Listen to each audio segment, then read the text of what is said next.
देश की सीमाओं की रक्षा में अपने प्राणों की आहुति देने वाले वीर जवानों को श्रद्धांजलि अर्पित करने और वर्तमान में सीमाओं पर तैनात सैनिकों के प्रति कृतज्ञता प्रकट करने के उद्देश्य से रविवार को रानीगंज टाउन ब्लॉक तृणमूल कांग्रेस की ओर से एक भव्य तिरंगा पदयात्रा का आयोजन किया गया।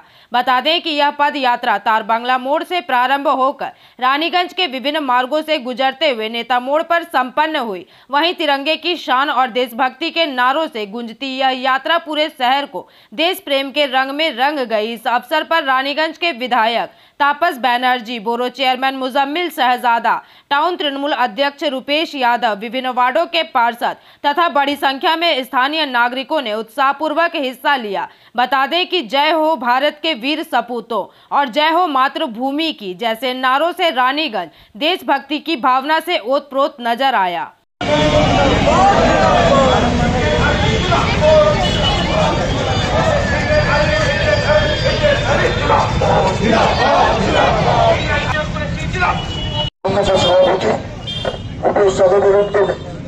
आज के আমরা একটি মিছিল অনুষ্ঠিত করলাম।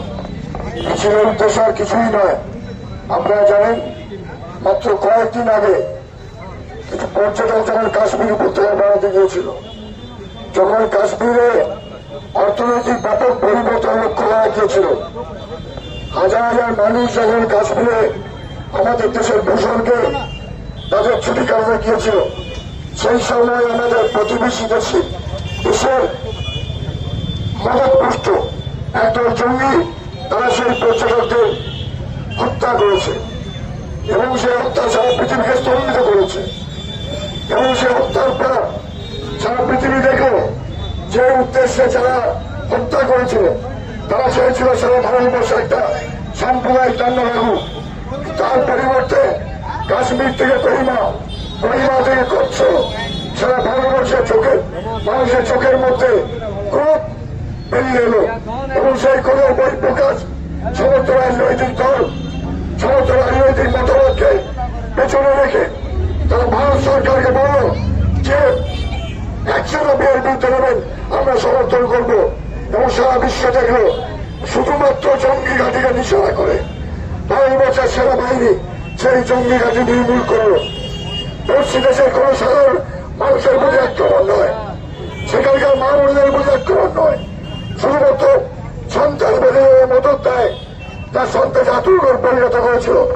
আজকে আমরা তিরঙ্গা ফ্ল্যাগ নিয়ে তিরঙ্গা ঝান্ডা নিয়ে আমরা মিছিল করেছি। আপনারা দেখেছেন মিছিলে তিরঙ্গা ছিল, সেই তিরঙ্গা নিয়ে আমাদের তৃণমূল কংগ্রেসের কর্মীরা সেনাবাহিনীকে ধন্যবাদ জ্ঞাপন করার জন্য বেরিয়েছিলাম। নেত্রী দিদি মমতা ব্যানার্জির নির্দেশে, নেতা অভিষেক ব্যানার্জির নির্দেশে সারা বাংলা জুড়ে এই প্রোগ্রামটা চলছে।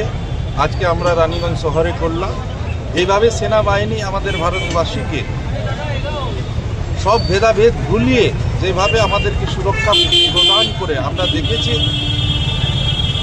পহেলগামে হামলা পর যেভাবে পহেলগামের হামলা পর উগ্রপন্থী যেভাবে আমাদের দেশের নিরীহ 26 জনকে হত্যা লীলা করেছিলেন, ওনারা চেয়েছিলেন যে কাপড় খুলে দেখে আর ধর্ম যাচাই করে যদি এইরকম একটা হত্যা করি তো ভারতবর্ষের নাগরিক নিজেদের মধ্যে লড়াইতে লেগে যাবে, যেটা একটা রাজনৈতিক দল চেষ্টাও করেছিল, যারা নিজেকে ভারতবর্ষের সবচেয়ে বড় দল আর সবচেয়ে বড় ভারত দর্জি দল বলে।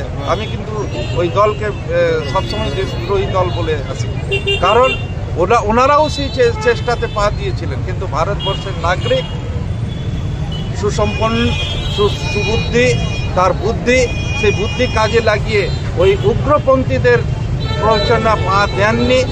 আর ভারতবর্ষের সেনা, ভারতীয় সেনা যেভাবে শুধুমাত্র পাকিস্তানে যে উগ্রপন্থীদের আড্ডা আছে, উগ্রপন্থীদের যে আতুরঘর ছিল, সেইখানে হামলা করে। रानीगंज से सम्राट दास की रिपोर्ट, PVTV न्यूज।